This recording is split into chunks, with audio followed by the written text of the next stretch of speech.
dampak buruk dari terpaparnya gadget gitu. Jadi anak-anak tuh jadi overstimulate terhadap gadget gitu, dan tidak baik untuk perkembangan si anak ke depannya karena terlalu terpapar sinar layar HP dan sebagainya.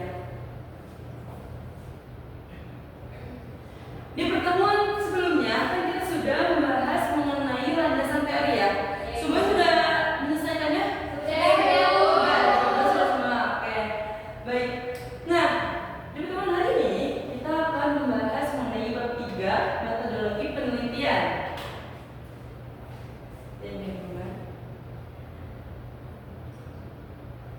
Nah, tujuan pembelajaran kita hari ini adalah ada 2. Yang pertama, peserta didik mampu mengidentifikasi dan menganalisis kebutuhan data penelitian, menuliskannya dalam rancangan metode penelitian yang logis dan sistematis. Yang kedua, peserta didik atau kalian mampu menyusun bab 3 metodologi penelitian secara logis, sistematis, dan sesuai dengan hasil analisis yang telah dilakukan. Nah, hari ini kita akan membahas tentang metodologi penelitian. Kira-kira sebelum kan teman-teman sudah mendapatkan judul ya, sudah menuliskan judul, terus sudah merumuskan masalah, tujuannya apa, manfaatnya apa. Kira-kira sebelum ke tahap selanjutnya, apa sih yang diperlukan gitu dari untuk mendapatkan data itu, bagaimana sih caranya? Kita membutuhkan cara ibu atau bukan? Iya, cara pengembangannya itu seperti apa sih? Kira-kira cara mendapatkannya? Wawancara. Angket. Oke.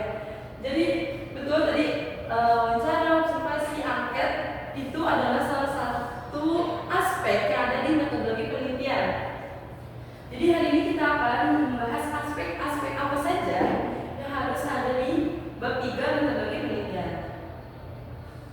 Jadi yang pertama adalah jenis penelitian atau metodologi penelitian. Mungkin Devi boleh membacanya? Ya ibu, jadi jenis penelitian menjelaskan pendekatan yang digunakan untuk menjawab masalah penelitian. Contohnya ada kualitatif, digunakan jika tujuannya adalah mendeskripsikan fenomena melalui observasi mendalam dan atau memahami alasan dibalik suatu perilaku. Lalu ada kuantitatif, digunakan jika penelitian berfokus pada angka-angka, statistik, dan pengukuran objektif. Ada juga eksperimen ibu, jadi merupakan penelitian yang bertujuan untuk menguji hubungan sebab akibat antara variabel yang diteliti. Oke, baik, terima kasih Devi. Jadi metodologi penelitian itu atau jenis penelitian itu dibagi menjadi 3. Pertama ada kualitatif, bagaimana kalian itu mendeskripsikan penelitian. Jadi ketika kalian sudah mendapatkan data, kalian deskripsikan, kalian analisis, kalian deskripsikan. Ketika kalian deskripsikan dengan kata-kata, kalian gunakan metodologi atau metode penelitiannya kualitatif. Sedangkan kuantitatif, ketika kalian ingin mengetahui suatu variabel terikat atau tidak dengan variabel lain dan menggunakan angka sebagai tolak ukur, kalian menggunakan metode kuantitatif. Begitu juga eksperimen, ketika kalian ingin melakukan penelitian terhadap suatu perubahan misalnya, atau misalnya suatu perlakuan, menggunakan metode eksperimen. Oke, selanjutnya di sini ada subjek dan objek penelitian. Subjek adalah pihak atau orang yang menjadi sumber data atau yang diteliti. Subjek itu orang, misalnya orang yang diteliti, narasumber bagi wawancara atau responden misalnya yang angket. Objek penelitian adalah masalah, fenomena atau topik yang sedang diteliti. Objek adalah apa yang dipelajari dari mereka. Contohnya adalah, misalnya contoh judulnya efektivitas penggunaan cardboard piggy bank terhadap karakter hemat siswa. Subjeknya apa coba, Bella?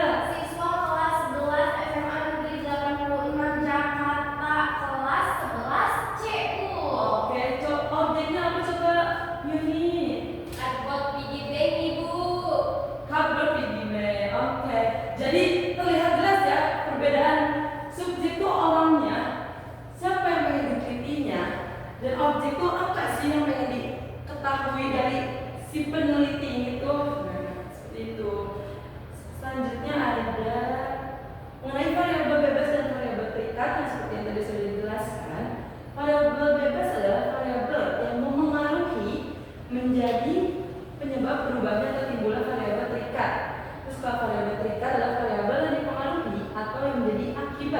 karena adanya variabel bebas. Contohnya gini, gawai terhadap produktivitas belajar murid. Variabel bebas adalah gawai, variabel terikatnya adalah produktivitas belajar murid. Ada yang tahu tidak mengapa variabel bebasnya gawai?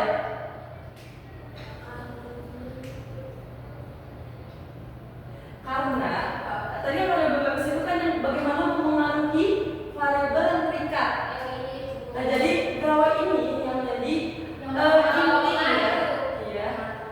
yang mempengaruhi produktivitas belajar murid.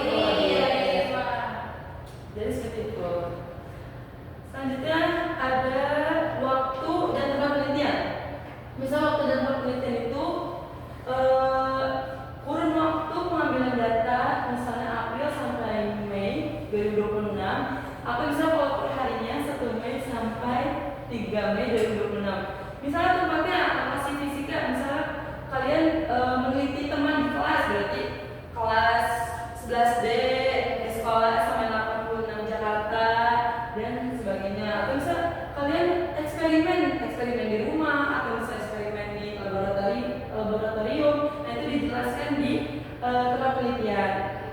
Atau misalnya tempatnya itu kalian menggunakan media digital, menggunakan Google Form yang digunakan kalau kalian menggunakan angket. Selanjutnya ada teknik pengumpulan data. Itu coba Sophie boleh baca teknik pengumpulan data itu apa? Oke Bu, teknik pengumpulan data cara atau metode yang digunakan peneliti untuk mendapatkan data dari subjek.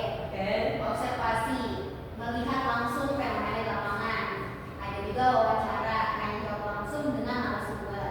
Ada juga angket, memberikan daftar pertanyaan tertulis. Baik, terima kasih Sophie. Nah, jadi di sini tadi kan teknik pengumpulan data, observasi. Bagaimana teman-teman melihat langsung suatu kejadian, misalnya pertumbuhan tanaman, misalnya observasi pertumbuhan tanaman, atau observasi misalnya di ruangan kelas, di sebelah misalnya kalian mau observasi perilaku bermain game atau kecanduan bermain handphone dan sebagainya. Nah, kalau misalnya wawancara, kalian bertanya kepada responden yang istilahnya ahli, misalnya yang ahli di bidangnya, karena kan wawancara ini membutuhkan jawaban yang mendalam. Kalau angket, kalian memberikan daftar pertanyaan tertulis atau pernyataan tertulis untuk menjawab rumusan atau permasalahan yang ingin diketahui dari penelitian kalian. Selanjutnya jenis instrumen penelitian adalah alat bantu yang digunakan saat mengambil data agar hasilnya sistematis. Coba Yuni, tolong bacakan apa saja jenis instrumen penelitiannya.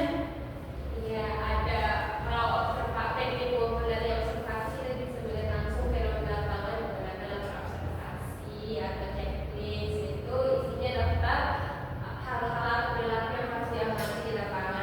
Kemudian di teknik pengumpulan wawancara, kita bisa menggunakan pada wawancara itu hanya jawab langsung dari narasumber. Di wawancara itu pertanyaan yang akan diajukan kepada narasumber. Ada satu lagi.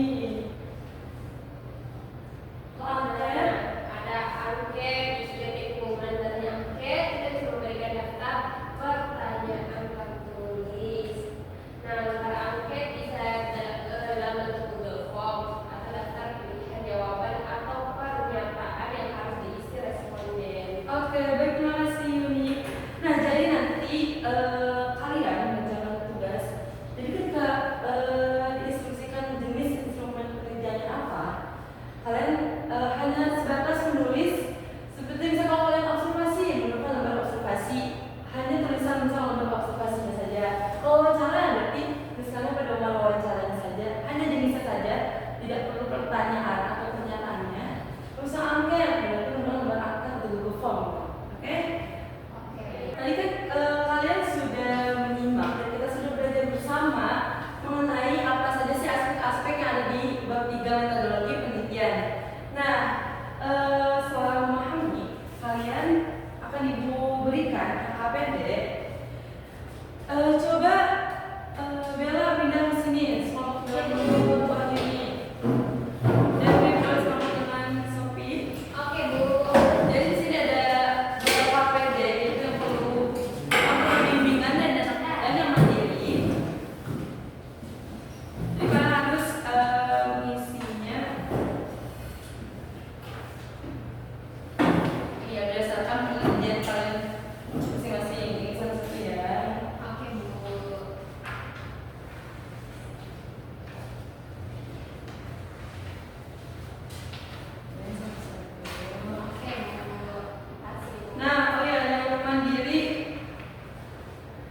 kalian ada bahan bacanya itu mengenai metodologi penelitian dari jurnal langsung. Jadi nanti kalian merangkai bagaimana nih membuat kalimat atau merangkai kalimat di bab 3 metodologi penelitian melihat dari contoh jurnal yang sudah ibu sediakan. Nah, kalau di kelompok bimbingan ini ibu sudah siapkan template atau kerangkanya, jadi nanti tinggal memasukkan apa saja isinya. Misalnya tadi udah metodologi penelitian yang digunakan adalah apa, tinggal jawab aja karena sudah ada template-nya. Waktunya ini ya 20 menit. Oke, Bu. Kalau ada yang mau tanya boleh. Bu, ini gimana, Bu? Oh ini. Nah ya, jadi kan kamu kira-kira apa nih metode penelitiannya? Kamu bisa cari di AI sih, tapi dipertimbangkan lagi gitu. Kira-kira sesuai nggak sama penelitian kamu gitu. DP juga jangan lupa ya. Jadi bisa pakai AI, tapi hanya sebagai pencari ide gitu, bukan benar-benar dari AI. Jadi AI itu tidak semata-mata langsung dipindahkan jadi jawaban gitu. Jadi kalian pikirkan lagi kira-kira bisa nggak ya kalau misalnya metodenya ini atau misalnya kalau metodenya ini teknik pengumpulan datanya ini tuh kira-kira memungkinkan atau tidak untuk digunakan. Oke, Bu. Makasih, Bu. Iya, Bu. Boleh. Nah ini kan teman diisi dulu yang sama template-nya, metodenya apa aja, sumber datanya apa aja, variabelnya apa aja, teknik pengumpulan data, dan jenis instrumennya apa isi. Nah bisa lihat di sini di contoh jurnal ini yang sudah di print, sudah ibu kasih ini kan contohnya. Kira-kira tergambar nggak oleh kalian? Dan nanti setelah kalian halaman pertama sudah ditulis, halaman kedua bisa lihat di contoh jurnal ini. Oke. Cara penulisannya.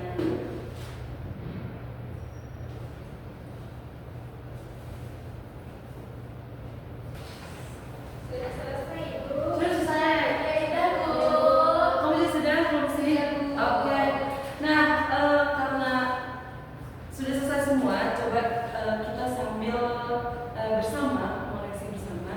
Coba ya dari bisa kelompok pembimbingnya siapa yang mau mempresentasikan? Saya, Bu. Sophie, baik. Ya. Jadi nanti dari kelompok pembimbingan kan Sophie yang akan mempresentasikan. Nanti kelompok mandiri yang mencoba menanggapi apa yang sudah diisi dari bab 3 metode penelitian Sophie ini ya. Oke, bisa. Begitu juga sebaliknya nanti. Oke, Bu. Baik, boleh silakan Sophie. Oke, terima kasih, Bu. Oke, teman-teman, judul penelitian aku itu pengaruh intensitas penggunaan gawai terhadap tingkat konsentrasi belajar siswa kelas 11 SMA Negeri 86 Jakarta. Metode penelitian yang aku pakai yaitu metode kuantitatif. Sumber datanya subjek siswa-siswi kelas 11 D SMA 86 Jakarta. Variabel bebasnya intensitas penggunaan gawai oleh siswa, variabel terikatnya tingkat konsentrasi belajar siswa. Nah, itu yang pertama ada metode penelitian, Bu. Penelitian ini menggunakan metode kuantitatif karena bertujuan untuk mengukur secara akurat seberapa besar pengaruh angka durasi penggunaan gawai terhadap penurunan konsentrasi belajar siswa di kelas. Waktu dan tempat penelitian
Nah, kalau pengaruh ini membahas jadi harus tahu nih kalian tuh variabel bebas dan terikat seperti apa.